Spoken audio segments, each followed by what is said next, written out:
मैं भी गीत सुना सकता हूँ शबनम के अभिनंदन के, मैं भी गीत सुना। बहुत प्यारे गीत आपने सुने, तुषार जी से भी सुने, अभी विष्णु भाई से सुने, बहुत बहुत मन से सुने आपने। मेरा अपना धर्म देखिए, मैं भी गीत सुना सकता हूँ शबनम के अभिनंदन के, मैं भी ताज पहन सकता हूँ नंदनवन के चंदन के, लेकिन जब तक पगडंडी से संसद तक कोलाहल है तब तक केवल गीत लिखूंगा जनगण मन के क्रंदन के, तब तक केवल गीत लिखूंगा।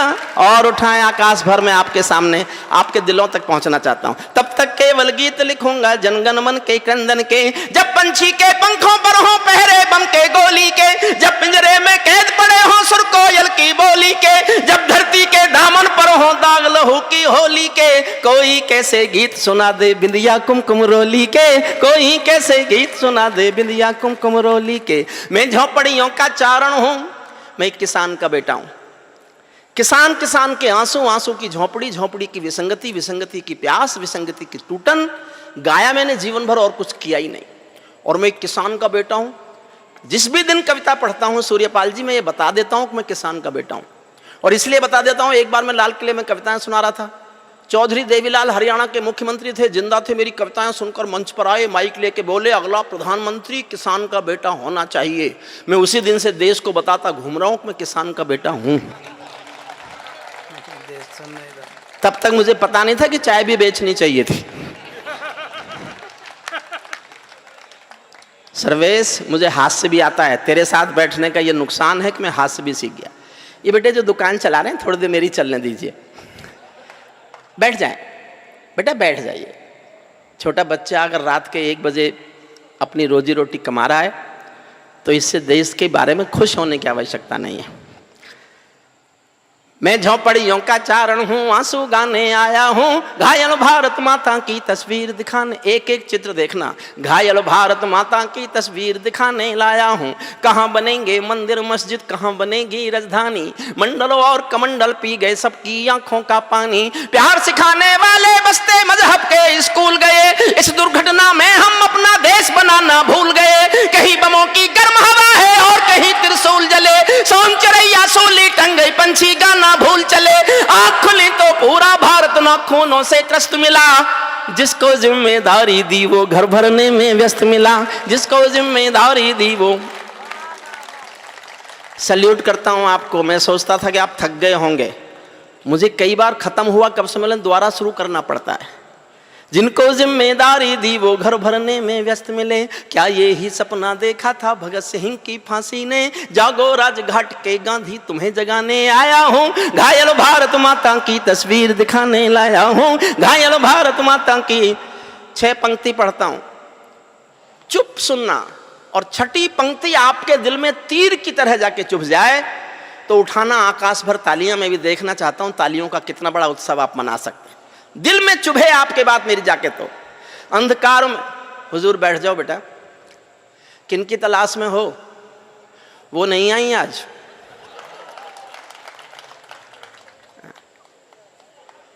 देखो बीच में मत उठो, मैंने जिन सरकारों पे लिखा है वो बैठ गए,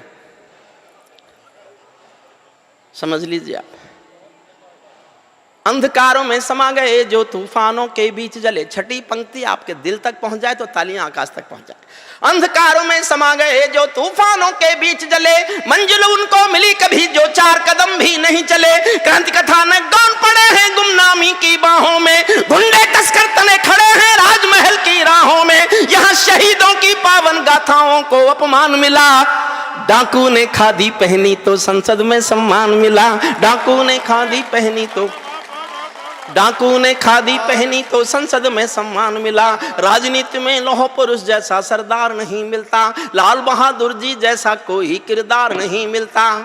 और मैं 2 पंक्तियां पढ़ रहा हूं, मेरी कविता को मत हिम्मत से ताली बजाना, मेरे कहने के हौसले पर ताली चाहता हूं आपकी। आपके रामपुर में पढ़ रहा हूं और आपके सामने पढ़ रहा हूं, और सूर्यपाल जी आपको सुना के पढ़ रहा हूं। आप समझ जाए मैं कहाँ बोल रहा हूं तो पूरे सदन का समर्थन मांगता हूं। राजनीति में लौह पुरुष जैसा सरदार नहीं मिलता, लाल बहादुर जी जैसा कोई किरदार नहीं मिलता। अरे गहरे नत्थू खैरे तंत्री बनकर बैठे थे, अरे गहरे नत्थू खैरे तंत्री बनकर बैठे थे, जिनको जेलों में होना था मंत्री बनकर बैठे थे, जिनको जेलों।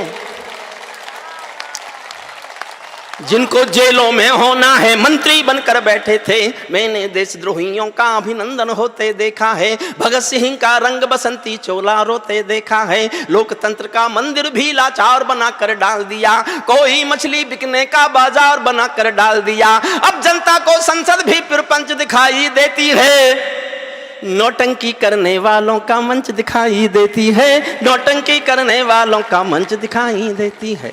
गांधी जी के सपनों का ये कैसा देश बना डाला, चाकू चोरी चीर हरण वाला परिवेश बना डाला। हर चौराहे से आती हैं आवाजें संतरासों की, पूरा मुल्क जरवाता है मंडी ताजा लाशों की। वे सिंहासन चला रहे हैं गांधी जी के नारों से, मदिरा की बदबू आती है संसद की दीवारों से, मदिरा की बदबू आती है संसद की दीवारों से। अखबारों में रोज खबर है चरमपंथ के हमलों की, छठी पंक्ति पर फिर जोश मांगता हूं। अखबारों, तो शायद ताली बजाओ, मैंने तुम्हारी उस कविता पर ताली बजाई जो मेरी समझ में नहीं आई। तुम भी उस पर बजा। छत पर बैठी थी और जने नदी में डूब रही थी, जने क्या क्या हो रहा था पता काम ही नहीं है। इसको समझ में आ रही है इसलिए नहीं बजा रही है। नहीं समझ में तो आपके भी नहीं आ रही सर्वेश, सही में नहीं आ रही, पर आपके समझ में ये आ रहा है कि मैं जनता के समझ में आ रहा हूं, इसलिए तुम्हारे सामने कोई ऑप्शन नहीं है, आप सब ताली बजाओ। अब आप, सही बात है। अखबारों में रोज, छठी पंक्ति पर फिर चाहता हूं आपका जोश देखना। अखबारों में रोज खबर है चरमपंथ के हमलों की, आंगन की तुलसी दासी है नागफनी के गमलों की। हत्याओं की अपहरणों की स्वर्णमयी आजादी है, रोज गोडसे की गोली के आगे कोई गांधी है, रोज गोडसे की गोली के आगे कोई गांधी है। संसद के सीने पर खूनी दाग दिखाई देता है, पूरा भारत जलियांवाला बाग दिखाई देता है, पूरा भारत जलियांवाला बाग दिखा। बहुत अच्छा, वाह वाह। जब कोयल की डोली गिद्धों के घर में आ जाती है, शुद्ध राजनीति बोल रहा हूं मैं, थोड़ा इन कवियों से ज्यादा पढ़ा लिखा हूं। आप हंस रहे हैं? कानून के कोई लोग यहां बैठे होंगे, मैंने आज से 25 साल पहले LLD कर ली थी, इसके बाद दुनिया में कोई पढ़ाई नहीं है जो मेरे पास 25 साल पहले डिग्री आ गई थी। जो मैंने डिग्री LLD की तो सर्वेश ने मुझे फोन किया, भाई साहब क्या किया? मैंने कहा LLD कर ली। तो मुझसे बोला आप B.Ed नहीं कर सकते थे? किया था। मैं उसी दिन समझ गया कि हास रस का कवि बनेगा। लेकिन मैंने एक बात सोची कि सर्वेश हमारा बहुत प्रज्ञा पुरुष है, इस्माइल मैन है, कभी वो गलत तो सोच ही नहीं सकता।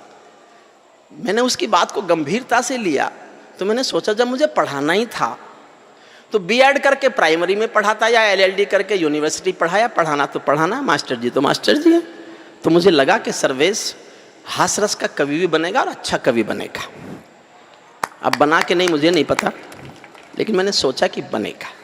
सुनिए मन से, मैं राजनीति पर बोल रहा हूं लेकिन कितनी समझदारी से बोल रहा हूं। जब कोयल की डोली गिद्धों के घर में आ जाती है, तो बगला भक्तों की टोली हंसों को खा जाती है। जब जब भी जय चंदों का अभिनंदन होने लगता है, तब तब सांपों के बंधन में चंदन रोने लगता है, तब तब सांपों के बंधन में चंदन। और इस कविता की सर्वाधिक संवेदनशील पंक्ति पढ़ता हूं। मैं नहीं जानता रामपुर के लोग समझेंगे कि नहीं समझेंगे। इस कविता की सर्वाधिक संवेदनशील पंक्ति पढ़ रहा हूं, सुनना।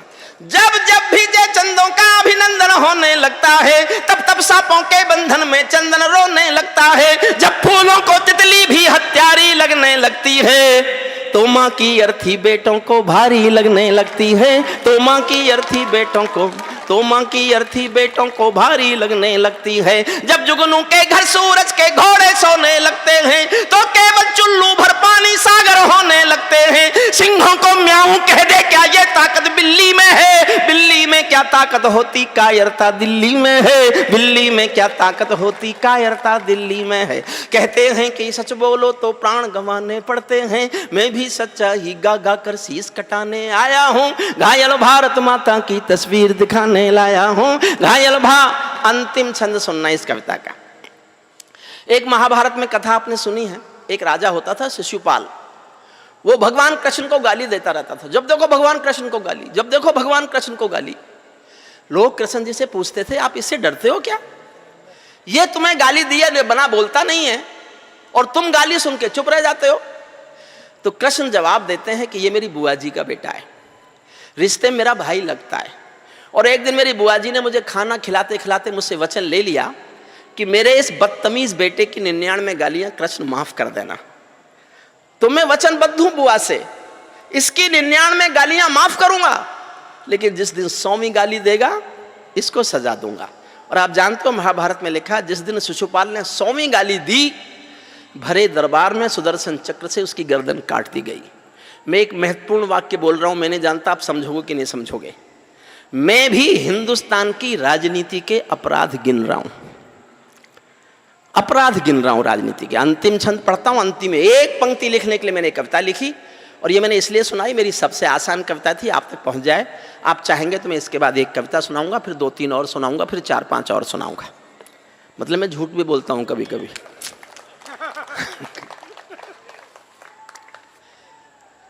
कोई कलाकारों के सर पर, अंतिम छंद सुनना मन से, सूर्यपाल जी आपको समर्पित करता हूं।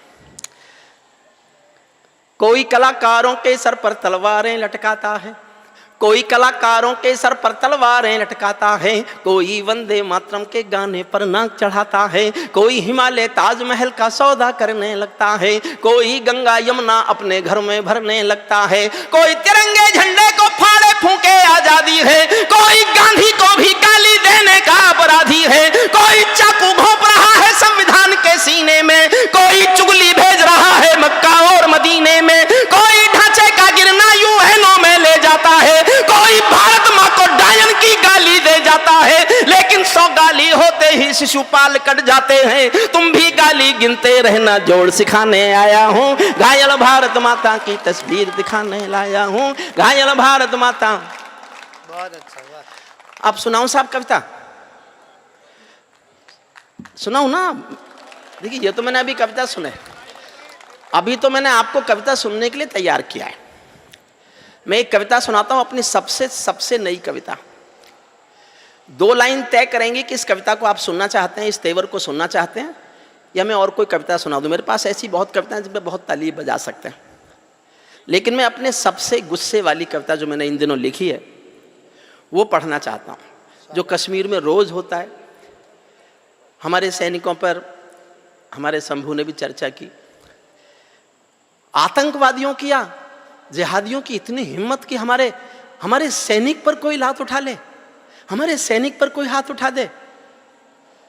तब मैं पहली 2 पंक्तियां तय करेंगी कि आप इस तेवर को सुनना चाहते हैं कि नहीं।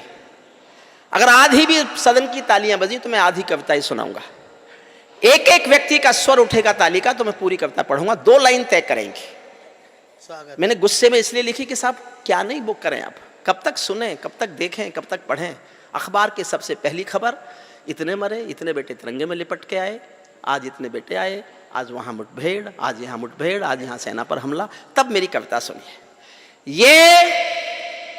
ये पाकिस्तानी गालों पर दिल्ली के चाटे होते, गर हमने 2 के बदले में 20 शीश काटे होते। यही सुनना चाहते हैं साहब? तो एक बार जोर से तालियां उठाइएगा। हमारे सैनिकों का सर काटा गया और हम बातचीत करते रहे उस सरकार से। मैंने सर्वेश से पूछा, मेरा छोटा भाई हंसी में हम कुछ भी कहते रहे, लेकिन मैं उसे कई बार प्रज्ञा पुरुष मानता हूं। मैंने सर्वेश से कहा, भाई सर्वेश एक बात समझ में नहीं है, हमारे सैनिक का सर काट के पाकिस्तान ले गया, उसने किया क्या होगा? बड़ा जवाब दिया सर्वेश ने कहा, भाई साहब उसकी फौज कायर है, और बांग्लादेश के समय 93,000 लोगों ने हथियार डाले थे, इससे बड़ा सबूत कायरता का दुनिया में कोई हो नहीं सकता। उसकी फौज आज भी कायर है। वो अपनी कायर फौज को दिखाना चाहता होगा कि बहादुर हिंदुस्तानी फौजी बेटे का सर होता कैसा है, जो कट तो सकता है, कभी झुक नहीं सकता। बहुत अच्छा। 10 सेकंड और मांगता हूं बस। हे आर्यपुत्र, बैठ जाओ, अब उठना मत। देखो मैं 10 साल बाद आया हूं तो मैं कैसे सुना जाता हूं, आप भूल गए इस बात को। एक बात समझ लो, मैं वो कलम नहीं हूं जो बिक जाती हो दरबारों में। मैं शब्दों की दीप शिखा हूं अंधियारे चौबारों में। मैं वाणी का राजदूत हूं, सच पर मरने वाला हूं, डाकू को डाकू कहने की हिम्मत करने वाला हूं, डाकू को डाकू कहने की हिम्मत करने वाला हूं। मेरी कलम वचन देती है अंधियारों से लड़ने की, राजमहल के राज मुकुट के आगे तन कर अड़ने की। उस कवि का मर जाना ही अच्छा है जो खुददार नहीं। देश जले मैं कुछ ना बोलूं, मैं ऐसा गद्दार नहीं। देश जले 10 सेकंड की बात और कहना चाहता हूं, फिर बीच में बोलूंगा नहीं। एक पिंजरे में पालतू तोता था किसी के पास। भैया बैठ जाओ यार, मैं जानता हूं मेरे बहाने तुम तुषा के फोटो खींचे जा रहे हो। चलता है इस देश में, यही चलता है। और कवित्री बुलाई भी इसीलिए जाती है कि उसके फोटो तो खींचूंगा, हमसे अच्छे आ जाए। पिंजरे में पालतू तोता था किसी के पास। एक दिन मालिक ने तोते से कहा, मैं पड़ोसी गांव जा रहा हूं, तेरा शाम तक का खाना मैंने रख दिया है, खा लेना। पिंजरे का तोता बोला, मालिक उस गांव में तो मेरे गुरु रहते हैं। मालिक बोला, तो क्या करूं? बोले, मेरी राम राम तो बोलोगे? मालिक ने कहा, मिलेगा तो बोल दूंगा। मालिक पड़ोसी गांव गए, वहां जाके उन्होंने कहा कि भी मेरे पिंजरे के पालतू तोते ने कहा है कि यहाँ कोई उसका गुरु रहता है, कोई ऐसे यहाँ उसका गुरु है क्या? एक बूढ़ा तोता आया, उसने कहा, हाँ मैं उसका गुरु हूं। तो उसने कहा, मेरे पालतू तोते ने पिंजरे से तुझको राम राम भेजा है। बूढ़े तोते ने सुना और मर गया। मालिक लौट के आया, तोते ने पूछा, मेरे गुरु मिले? मालिक बोला, काय का तेरा गुरु? मैंने तेरी राम राम दी, वो तो सुनते ही मर गया। इतना सुनते ही पिंजरे का तोता भी मर गया। सब समझ जाओ तो बताना। जब पिंजरे का तोता भी मर गया, मालिक ने पिंजरा खोला तो तोते की आत्मा कहती चली गई कि मालिक तुम समझे नहीं, मेरे गुरु ने मेरे लिए संदेश भेज दिया कि जिसको आजाद होना है उसको मरना आना चाहिए। और ये कहानी मैंने इसलिए सुनाई, भारत 1947 में आजाद हुआ, लेकिन फिर कभी एक साथ मरने को तैयार नहीं हुआ। इसलिए खंडों में मरता है, कभी पठानकोट में मरता है, कभी बंबई में मरता है, कभी संसद में मरता है, कभी उरी में मरता है, और कश्मीर में रोज मरता है। तब ये कविता सुन लीजिएगा आप। ये मेरा गुस्सा है, मेरा क्रोध है, और एक कवि के, कलमकार का देश के प्रति अगाध प्यार है। ये पाकिस्तानी गालों पर दिल्ली के चांटे होते, पहले ही 2 के बदले में 20 शीश काटे होते, बार बार दुनिया के आगे हम ना शर्मिंदा होते, और हमारे सारे सैनिक सीमा पर जिंदा होते। ये कैसा परिवर्तन है खुददारी के आचरणों में, ये कैसा परिवर्तन है खुददारी के आचरणों में। सेना का सम्मान पड़ा है चरमपंथ के चरणों में, किसका खून नहीं खोलेगा सुन पढ़कर अखबारों में। सिंहों की गर्दन कटवा दी चूहों के दरबारों में, सिंहों की गर्दन कटवा दी चूहों के दरबारों में। बार बार की गद्दारी को भारत क्यों सह जाता है? अगली पंक्ति अच्छी लगे तो सबके हाथ उठें। बार बार की गद्दारी को भारत क्यों सह जाता है? ज्यादा संयम भी दुनिया में कायरता कहलाता है। ज्यादा संयम भी दुनिया में कायरता कहलाता है। हमने 68 साल खो दिए श्वेत कपोत उड़ाने में, खूनी पंजों के गिद्धों को गायत्री समझाने में। भैंस के आगे बीन बजाना बहुत हो चुका, बंद करो। खुद को बिच्छू से कटवाना बहुत हो चुका, बंद करो। नागफनी पर बेला चंपा कभी नहीं खिलने वाले, पत्थर की आंखों में आंसू कभी नहीं मिलने वाले। पत्थर की आंखों में और जोश देना साहब, बंदूकों की गोली का उत्तर सद्भाव नहीं होता, हत्यारों के लिए हिंसा का प्रस्ताव नहीं होता, कोई विषधर कभी शांति के बीज नहीं बो सकता है, और भेड़िया शाकाहारी कभी नहीं हो सकता है, और भेड़िया शाकाहारी कभी नहीं हो सकता है। पीपल छाया मांग रहा था यूं की करके पेड़ों से। हमारे मोदी जी चले गए चाय पीने बिना बुलाए नवाज शरीफ के घर। मैंने पूछवाया, साहब क्या जरूरी थी आपका जाना? बोले शांति की तलाश में गया था। मैंने कहा मिल गई? जब 125 करोड़ का नेता किसी अविश्वसनीय व्यक्ति के घर बिना बुलाए चला जाए तो कवि क्या लिखेगा? मेरी भावनाओं का समर्थन करो तो दिल से करना है। पीपल छाया मांग रहा था यूं की करके पेड़ों से, जैसे कोई शेर सुरक्षा मांग रहा हो भेड़ों से, जैसे कोई शेर सुरक्षा मांग रहा हो भेड़ों से, जैसे कोई मोती खोजे झीलों की गहराई में। 68 साल का भारत पाकिस्तान का इतिहास एक पंक्ति में सुनना। आपको लगे इस एक पंक्ति में 68 साल छिपे हैं तो मैं एक एक व्यक्ति की तालियां चाहता हूं। पीपल छाया मांग रहा था यूं की करके पेड़ों से, जैसे कोई शेर सुरक्षा मांग रहा हो भेड़ों से, जैसे कोई मोती खोजे झीलों की गहराई में। हम कस्तूरी खोज रहे हैं उल्लू की परछाई में, हम कस्तूरी खोज रहे हैं उल्लू की परछाई में। जब सिंहों की राजसभा में गीदड़ गाने लगते हैं तो हाथी के मुंह के गन्ने चूहे खाने लगते हैं। रावलपिंडी वालों को सपने में काल दिखाओ तो एक बिलावल साहब है उधर, उनका एक बयान आया, मुझे पूरा कश्मीर चाहिए, पूरा इंच इंच। हमारे नेता गुस्सा हो गए, कभी गुस्सा हो गए, मैं नहीं हुआ। मैंने कहा ठीक कह रहा है, उसको पूरा चाहिए। पहले पूरा लेंगे, फिर पूरा देंगे तो तभी जब ले लेंगे। पहले हम पूरा ले लें, फिर उसका बाप हमसे ले ले।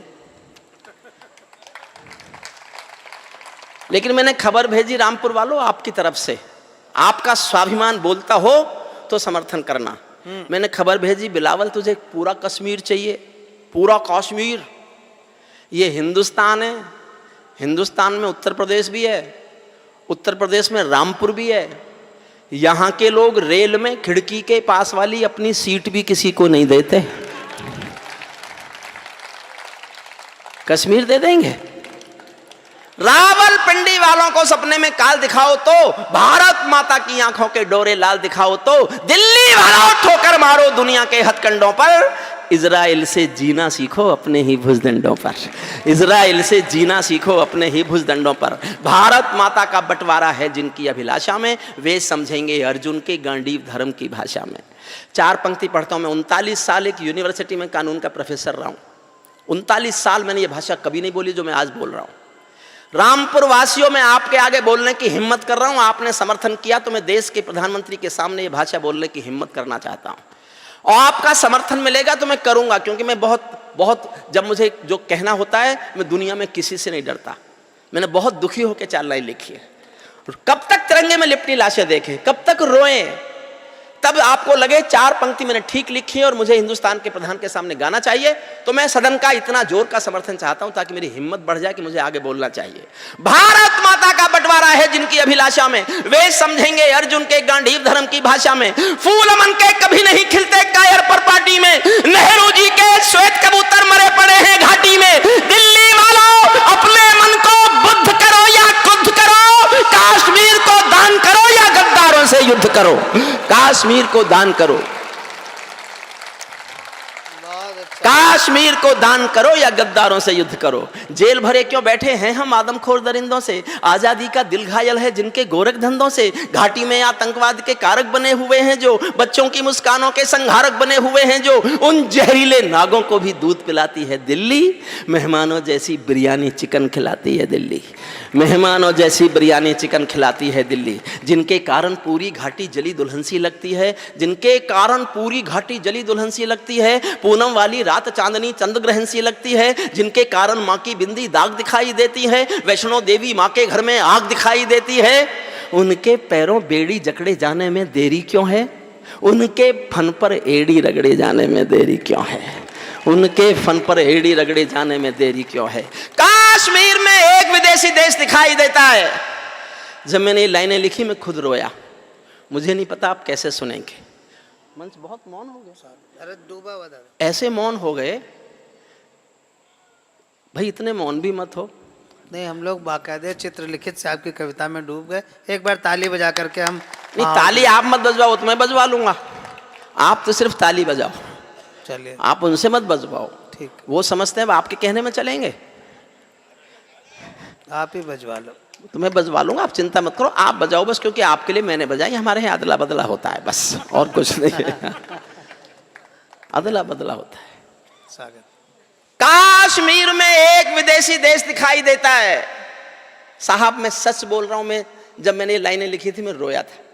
कश्मीर में एक विदेशी देश दिखाई देता है, संविधान को ठुकराता प्रवेश दिखाई देता है। वे घाटी में भारत के झंडों को रोज जलाते हैं, सेना पर हमला करते हैं, खूनी फाग मनाते हैं। हम दिल्ली की खामोशी पर शर्मिंदा रह जाते हैं, भारत मुर्दाबाद बोलकर वे जिंदा रह जाते हैं। भारत मुर्दाबाद बोलकर वे जिंदा रह जाते हैं। और सूर्यपाल जी, आपकी पार्टी ने सर्जिकल स्ट्राइक का फैसला अपना आप नहीं किया, मैंने गुस्सा किया था तब किया। मैं हंसी में नहीं कह रहा आपसे, मैंने 2 लाइन ऐसी लिखी थी जिसके बाद कोई रास्ता नहीं था। आप कल्पना भी नहीं कर सकते मेरा गुस्सा किस सीमा तक था। 17 सितंबर को उरी में 17 सैनिक मरे पड़े थे, 17 सैनिक मरे पड़े थे। मैं हाथरस में एक कवि सम्मेलन में था, किसी ने कहा पवार जी अब आप कुछ नहीं बोलेंगे क्या? दूसरी तरफ से आवाज आई अब ये कुछ नहीं बोलेगा, अब ये मोदी का चमचा हो गया है। हरिओम पवार, दुनिया में कुछ भी हो सकता है, किसी भी ताकत का चमचा नहीं हो सकता, हो ही नहीं सकता। मैंने अपना गुस्सा दिखाया, और आपको लगे कि कवि को ये गुस्सा दिखाने का हक था तो मेरे गुस्से पर मोहर लगा देना, मेरे इस गुस्से को स्वीकार कर लेना। मैंने बाद में सोचा कि मेरा गुस्सा कुछ ज्यादा था, लेकिन मुझे लगा कि ठीक था। उसके बाद सर्जिकल स्ट्राइक का फैसला हुआ। भारत मुर्दाबाद बोलकर वे जिंदा रह जाते हैं, हम दिल्ली की खामोशी पर शर्मिंदा रह जाते हैं। शायद तुम भी सत्ता मद के अहंकार में बैठे हो, क्या 17 मंत्री मरने के इंतजार में बैठे हो? सेना पर पत्थरबाजों को कोई इतना बतला दो। और इस साल की सर्वेश मेरी सबसे अच्छी पंक्ति है, पूरे साल की सबसे अच्छी पंक्ति पढ़ रहा हूं, समझ जाओ तो बताना। स्वागत। सेना पर पत्थरबाजों को कोई इतना बतला दो, ये गांधी के गाल नहीं है, उनको इतना समझा दो।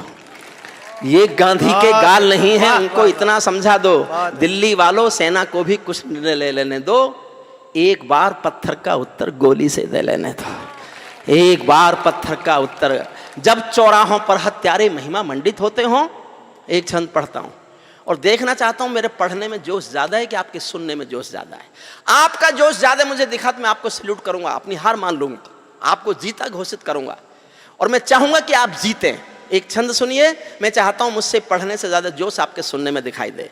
जब चौराहों पर हत्यारे महिमा मंडित होते हों, भारत मां की मर्यादा के मंजर खंडित होते हों, जब कृष्ण भारत के नारे हों गुलमर्गा की गलियों में, शिमला समझौता जलता हो बंदूकों की नलियों में, तो केवल आवश्यकता है हिम्मत की, खुददारी की।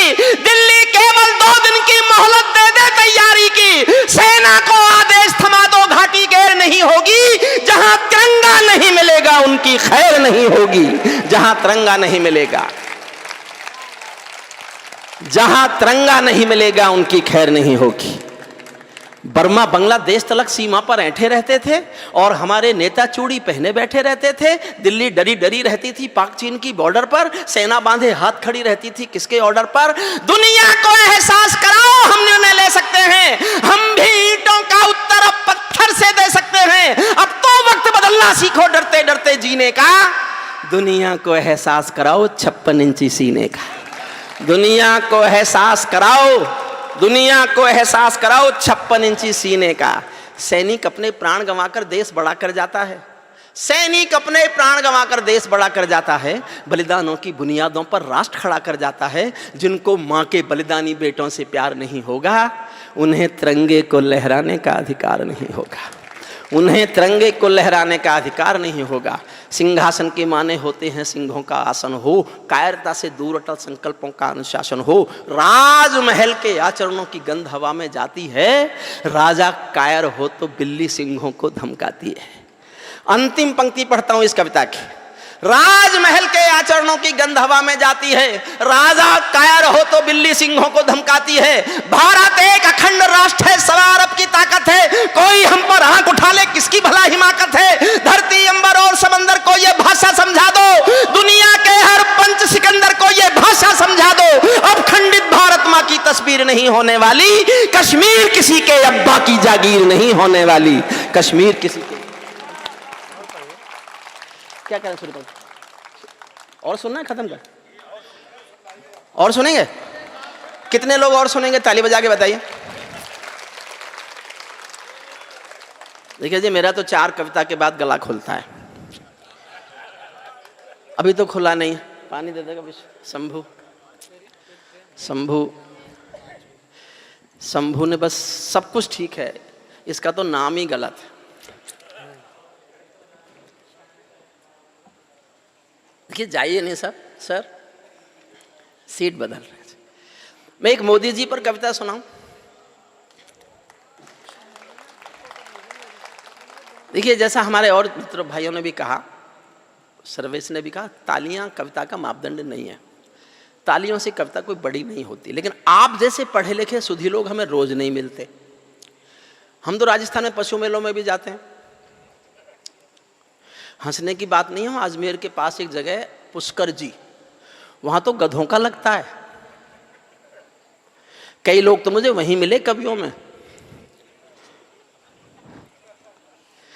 तो सर्वेश मुझे धन्यवाद दो। नहीं मैं भी वहीं मिला था। मैंने आपका नाम नहीं लिया। नहीं मैं भी वहीं मिला था। आप दूसरे काउंटर पे थे, मैं दूसरे काउंटर पे था। देखो मैंने इसका नाम तो नहीं लिया ना। अरे हम अगर ये चुप रहता तो आप समझते मैं हंसी में बोल रहा हूँ। लेकिन बता दिया कि था तो वहीं। कोई नहीं, एक कविता सुनिए। देखिए साहब, मेरी मान्यता ये है, कविताएं कभी भी किसी भी युग में सरकारों का समर्थन नहीं हुई, और कविताएं सरकारों का समर्थन नहीं होती। जब जब कविताएं सरकारों का समर्थन करती हैं, या तो कविताएं मर जाती हैं या सरकार गिर जाती है। मैंने जीवन में कभी किसी सरकार के समर्थन में कविता नहीं लिखी। एक कविता लिखी थी बस, जब अटल बिहारी वाजपेयी जी ने परमाणु विस्फोट किए थे, तब मैं अपने को रोक नहीं पाया और मैंने उनके समर्थन में कविता लिख दी। मैं लिखते ही समझ गया था, या तो कविता मरेगी या सरकार गिरेगी। कविता चली, सरकार गिरी। अच्छा, अब मेरा संकट ये था, मुझे ये कहने में कोई संकोच नहीं है, पिछली सरकार को हटाने के लिए बाबा रामदेव जिस आंदोलन का हिस्सा थे, मैं उसका हिस्सा था। मैंने बाबा रामदेव के साथ आंदोलन में हिस्सा लिया और मुझे कोई शर्म संकोच नहीं है कि उस आंदोलन का हिस्सा था जो सरकार को हटाना चाहती थी। अच्छा, जिनको हटाना चाहते थे वो हट गए, जिनको लाना चाहते थे वो आ गए। अब क्या करें? रहना तो हमें भी कब सम्मेलन में, और कोई काम तो हमसे आता नहीं है। तो मैंने एक ऐसी कविता लिखी, मोदी जी पर ही लिखी। एक शब्द मोदी जी के खिलाफ नहीं है और एक भी शब्द मोदी जी के पक्ष में नहीं है। पक्ष में नहीं है एक भी शब्द। और कविता में हरिओम पवार जिंदा है। मैंने तलवार की धार पर खड़े होकर लिखी, इधर जाता तो कट जाता, इधर जाता तो बट जाता। तब मैं आपको कविता सुनाता हूँ। 20 साल मैंने उनके साथ बिताए, 20 साल उनकी को कविताएं सुनाई, उनके साथ चाय पिए, तब मेरी कविता सुनिए। आपको लगे कि ईमानदार कविता है तो आशीर्वाद दे के भेजिएगा। मंच के जिन कवियों को कष्ट हो रहा है देर तक पढ़ने का, होता ही है अक्सर, मुझे उनको सुनने में ही बहुत कष्ट हो रहा था। बदला तो लूं, बदला ही होता है हमारे यहाँ, और क्या था। राजनीति में बदले के सिवा क्या है? ले लीजिए नहीं, ले लीजिए, बदला ले लीजिए। सर्वेश जी, नहीं दादा भाई एक ट्रेन है इसकी, शंभू तेरी ट्रेन ना, शंभू की ट्रेन है, मैं शंभू जा सकता है, या जिनको जाना चाहे वो भी जा सकते हैं। मैं तो कई बार अकेला ही रह जाता हूँ। मैं तो कई बार जनता होती है, बस मैं मंच पर अकेला ही रह जाता हूँ, क्योंकि सबकी, किसी की फ्लाइट होती है, किसी की ट्रेन होती है। डिले हो गए? डिले आज आएगी नहीं। स्वागत। मैं ताजों के लिए समर्पण वंदन गीत नहीं गा, मन से सुनना, मैं शुद्ध कविता सुना रहा हूं। मैं ताजों के लिए समर्पण वंदन गीत नहीं गाता, दरबारों के लिए कभी अभिनंदन गीत नहीं गाता। गौन भले हो जाऊं लेकिन मौन नहीं हो सकता मैं। चौथी पंक्ति आप समझ गए तो मेरी पूरी कविता समझ जाएंगे। फिर से पढ़ता हूं। मैं ताजों के लिए समर्पण वंदन गीत नहीं गाता, दरबारों के लिए कभी अभिनंदन गीत नहीं गाता। गौन भले हो जाऊं लेकिन मौन नहीं हो सकता मैं। पुत्र मोह में शस्त्र त्याग कर द्रोण नहीं हो सकता मैं। ऐसे मतलब कि आप सो रहे। देखिए, इस समय आप यहां इसलिए बैठे कि इस समय आप कहां जाएं। मैं सब जानता हूं, मुझे सुनने के लिए नहीं बैठे। घर के दरवाजे अभी नहीं खुलने वाले आपके। ताली बजाते रहिए तो मुझे लगेगा आप मुझे सुन रहे हैं। भले ही कई बातें समझ में नहीं भी आती हैं, लेकिन इसलिए बजाइए, पड़ोसी तो समझेगा कि आप समझ गए।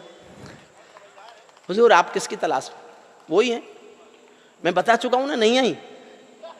और अब के उठे तो मणिपुर में मंत्री बनवा दूंगा ले जाके, मेरी चलती है उधर। मैं ताजों के लिए समर्पण वंदन गीत नहीं गाता, दरबारों के लिए कभी अभिनंदन गीत नहीं गाता।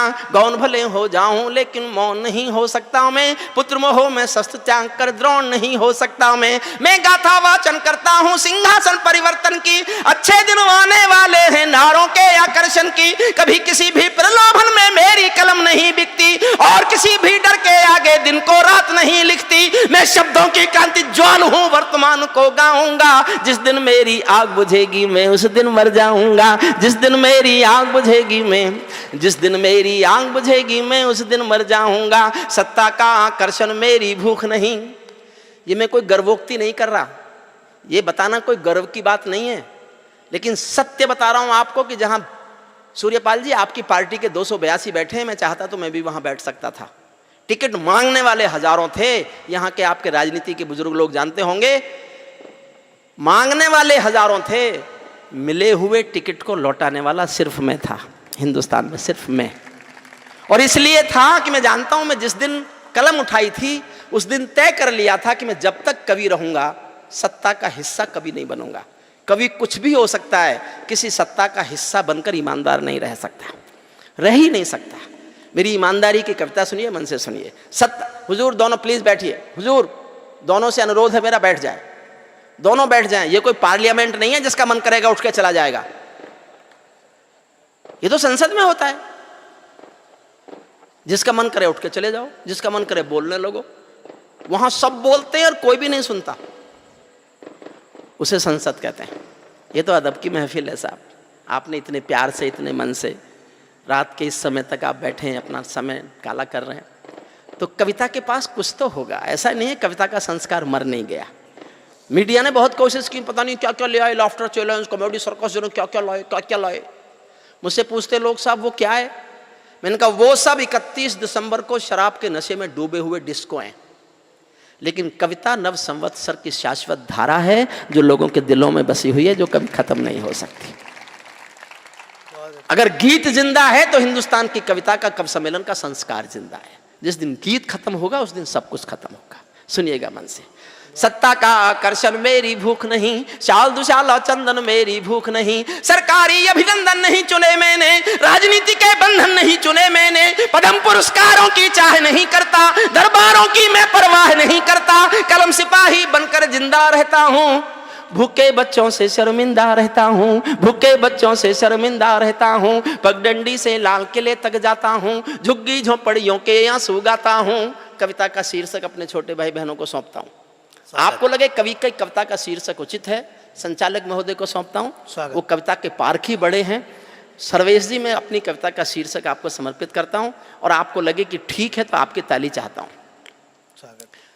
पगडंडी से लाल किले तक जाता हूँ, झुग्गी झोपड़ियों के आंसू गाता हूँ, लेकिन दरबारों में कवि का शीश नहीं झुकने दूंगा, लेकिन दरबारों में कवि का शीश नहीं झुकने दूंगा, कविता का सिंहासन से संग्राम नहीं रुकने दूंगा, कविता का सिंहासन से संग्राम नहीं रुकने दूंगा। भारत माँ के घर में नया बसंत दिखाई, चुनावों के नतीजे आए, मैंने कविता शुरू की। भारत माँ के घर में नया बसंत दिखाई देता है, वंशवाद की परंपरा का अंत दिखाई देता है, वंशवाद की परंपरा का। मुझे सर्वेश नहीं बताया, मेरा नहीं है। अच्छा लगे तो मैं सुना रहा हूं, अच्छा नहीं लगे तो सर्वेश का बताया हुआ है। सहारनपुर में किसानों की फसलें नष्ट हो गई। आदरणीय सोनिया जी किसानों को मुआवजा बांटने आई, उन्होंने किसानों को मुआवजा बांटा। कुछ किसान आपस में पैसे इकट्ठे करके सोनिया जी के पास पहुंचे कि मैडम लो। बोले मुझे क्यों? तो किसान धीरे से बोले, मैडम फसल तो आपकी भी नष्ट हो गई। आप खुल के ताली बजा सकते हो, अब क्या डर है आपको?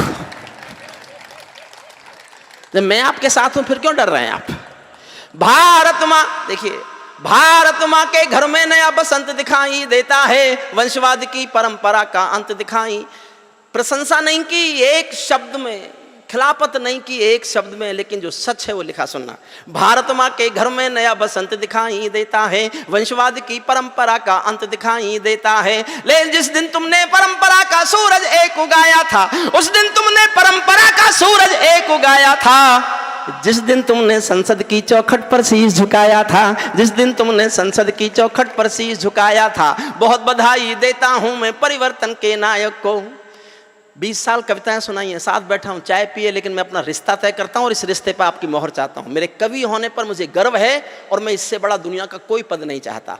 मेरे रिश्ते पर मोहर चाहता हूं आपके सुनना। बहुत बधाई देता हूं मैं परिवर्तन के नायक को, बहुत बधाई देता हूं मैं परिवर्तन के नायक को, लेकिन कैसे मर जाने दूंगा आंसू के गायक को। आप विजय के जननायक हो, मैं पीड़ा का गायक हूं।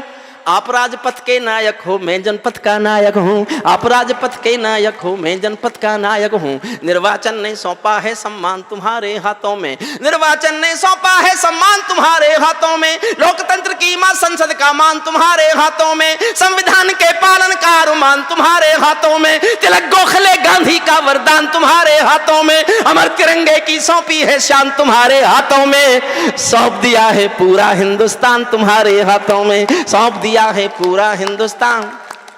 जनादेश में आज आपकी सबसे ऊंची थाती है, दिया तुम्हारा तेल तुम्हारा और तुम्हारी बाती है। आज आपके कर कमलों में टूटी हुई कमान नहीं और पगों के नीचे कोई गिरता हुआ मचान नहीं। आज आपके ऊपर नभ है नीचे ठोस धरातल है और आपकी सौगंधों में गंगा मैया का जल है और आपकी सौगंधों में गंगा मैया का। हंसना 2 लाइन पर। विजय किसी की नहीं, विजय ये परिवर्तन के यश की थी। और अगली पंक्ति समझ जाओ तो बताना कि समझ गए। विजय किसी की नहीं, विजय ये परिवर्तन के यश की थी और पराजय गांधी जी के बंदर के अपयश की थी और पराजय गांधी जी के बंदर के अपयश की थी। 10 सालों तक बैसाखी से तारे टूटे मौन रहे, घोटालों पर घोटालों के अनबम फूटे मौन रहे। हर घटना दुर्घटना पर मौनी बाबा हो जाते थे। हनुमान चालीसा सीने पर रखकर सो जाते थे, हनुमान चालीसा सीने पर रखकर सो जाते थे।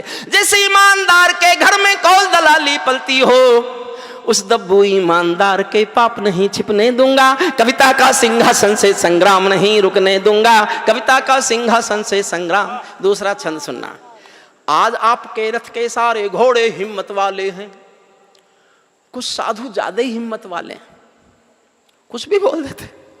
आज आपके रथ के सारे घोड़े हिम्मत वाले हैं, गायत्री के गंगा माँ के गैया के रखवाले हैं। और सूर्यपाल जी आपका बुलाया हुआ हूं, आपकी सरकार है उधर भी और उधर भी, और आपके खिलाफ बोल रहा हूं और जनता की ताली बजवा रहा हूं। सुनना।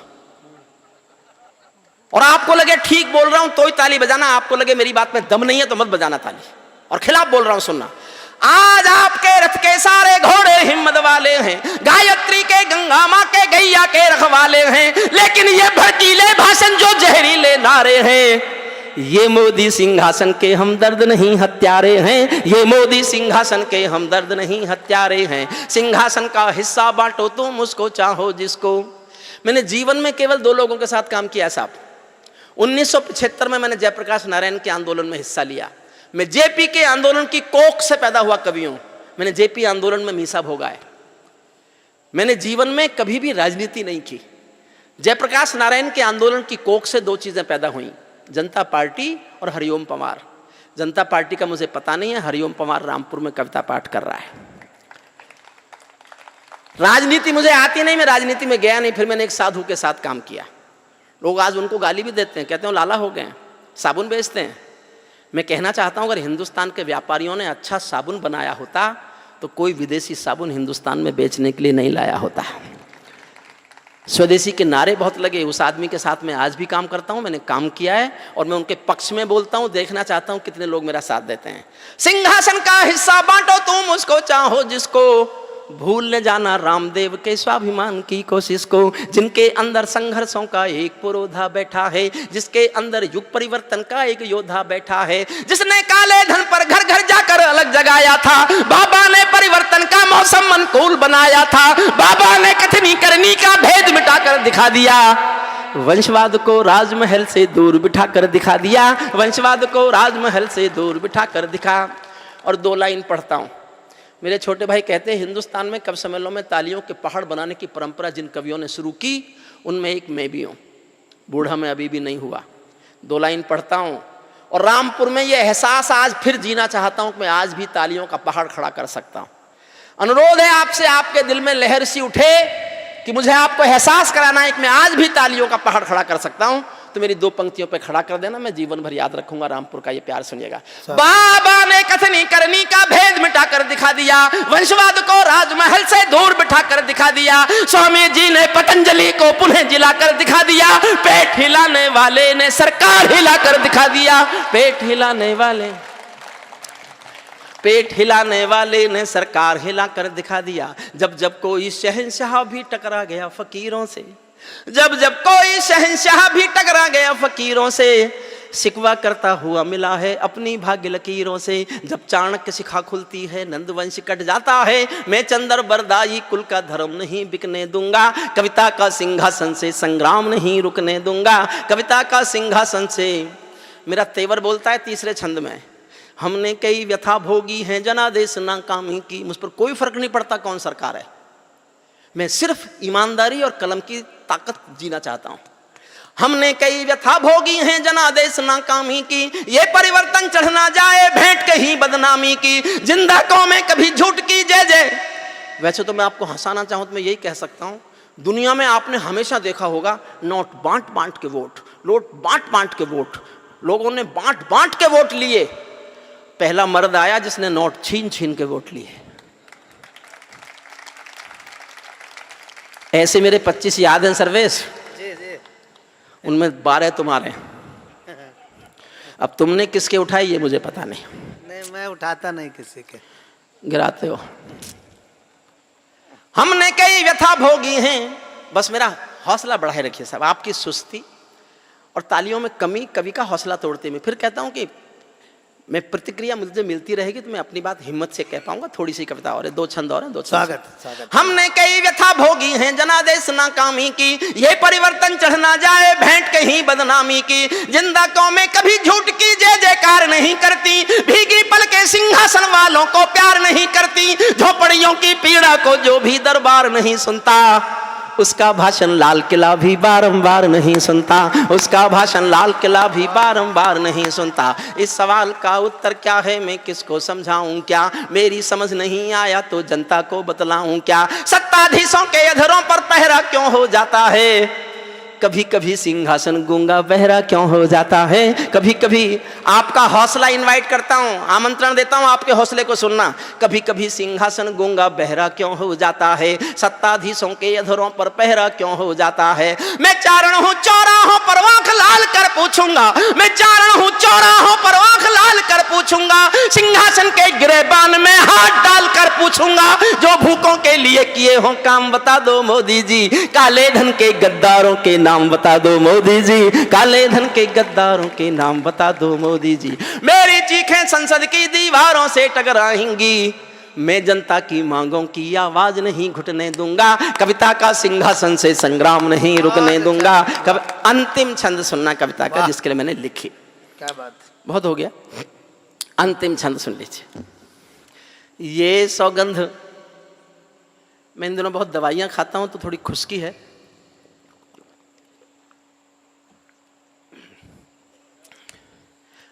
ये सौगंध तुम्हारी है मैं देश नहीं बिकने दूंगा, यही नारा था ना साहब उनका।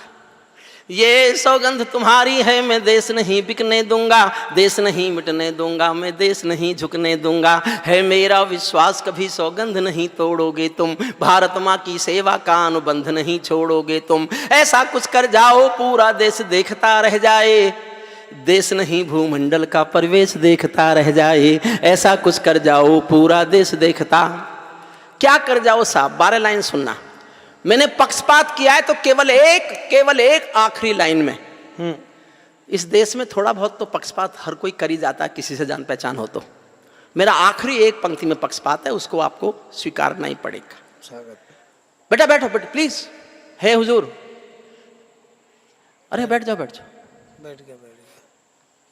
ये सौगंध तुम्हारी है मैं देश नहीं बिकने दूंगा, देश नहीं बिकने दूंगा मैं देश नहीं झुकने दूंगा, है मेरा विश्वास कभी सौगंध नहीं तोड़ोगे तुम, भारत माँ की सेवा का अनुबंध नहीं छोड़ोगे तुम, ऐसा कुछ कर जाओ पूरा देश देखता रह जाए, देश नहीं भूमंडल का प्रवेश देख। क्या कर जाओ साहब, 12 लाइन है, एक लाइन में एक मांग है जनता की ओर से। कोई भी सरकार मेरी ये मांग पूरी कर दे, मैं हिमालय चला जाऊं, लिखना ही छोड़ दूं, कभी होना बंद कर दूं उसी दिन। एक लाइन में एक मांग रखता हूं और देखना चाहता हूं आप कितना समर्थन करते हैं। पहली मांग, ऐसा कुछ कर जाओ पूरा देश देखता रह जाए, देश नहीं भूमंडल का प्रवेश देखता रह जाए, संसद को गुंडों से दागी चेहरों से खाली कर दो। पहली मांग। नहीं चाहते तो इतनी तालियों से होगी क्या, ज्यादा तालियों से होती है। संसद को गुंडों से दागी चेहरों से खाली कर दो, भूखे मरते हुए किसानों के घर खुशहाली भर दो, भूखे मरते हुए, सल्यूट आपको, आप जागे, अब जागे, अब आप आके, भूखे मरते हुए किसानों। तीसरी मांग सुनना सूर्यपाल जी, आपको समर्पित करता हूं। कश्मीर में भारत मां की जयकारों के स्वर दे दो। वाह वाह, और चौथी पंक्ति पर उठे तालियां। कश्मीर में भारत माँ की जयकारों के स्वर दे दो, लाल चौक पर भारत माँ की जयकारों के स्वर दे दो, हर कश्मीरी विस्थापित पंडित को उसका घर दे दो, हर विस्थापित कश्मीरी पंडित को उसका घर दे दो। खेलों को नेताओं से पूंजीपतियों से मुक्त करो। कब तक शरद पवार क्रिकेट खेलेगा? खेलों को नेताओं से पूंजीपतियों से मुक्त करो, माँ बहनों बेटी का जीना स्वाभिमान से युक्त करो। झोपड़ियों को मत सिखलाओ तौर तरीका जीने का, झोपड़ियों को मत सिखलाओ तौर तरीका जीने का, उन्हें मैसर कर दो केवल अच्छा पानी पीने का, उन्हें मैसर कर दो केवल अच्छा पानी पीने का। नंगे बदन लिए फिरते हैं ख्वाहिश एक लंगोटी की, खाली पेट लिए बैठे हैं उम्मीदें दो रोटी की। कहीं भूख से कोई बच्चा मर ना जाए याद रहे, 10 करोड़ भूखी पीढ़ी की याद तुम्हें फरियाद रहे। तुम चाहो तो भारत के घर घर को देवाले दे दो, तुम चाहो तो भारत के घर घर को देवाले दे दो, लेकिन सबसे पहले झोंपड़ियों को शौचालय दे दो, लेकिन सबसे पहले झोंपड़ियों को शौचालय दे दो। ऐसा कुछ कर जाओ पूरा देश देखता रह जाए, देश नहीं भूमंडल का परिवेश देख। अंतिम पंक्तियां सुनना साहब, और आखिरी पंक्ति पर समाप्त करते हैं। सर्वेश भाई आएंगे, आपको धन्यवाद देंगे, या केपी सिंह साहब आएंगे, या आईपी सिंह साहब आएंगे, कोई भी आएंगे, धन्यवाद देंगे। इसके बाद खत्म करेंगे ना सर इसके बाद? जी। ऐसा अंतिम पंक्तियां, ऐसा कुछ कर जाओ पूरा देश देखता रह जाए, देश नहीं भूमंडल का परिवेश देखता रह जाए।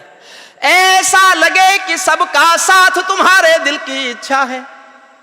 अगर तुम ये सिद्ध कर दो कि सबका साथ सबका विकास ही योगी जी का लक्ष्य है, मोदी जी का लक्ष्य है, तो 19 भी तुम्हारा और 24 भी तुम्हारा।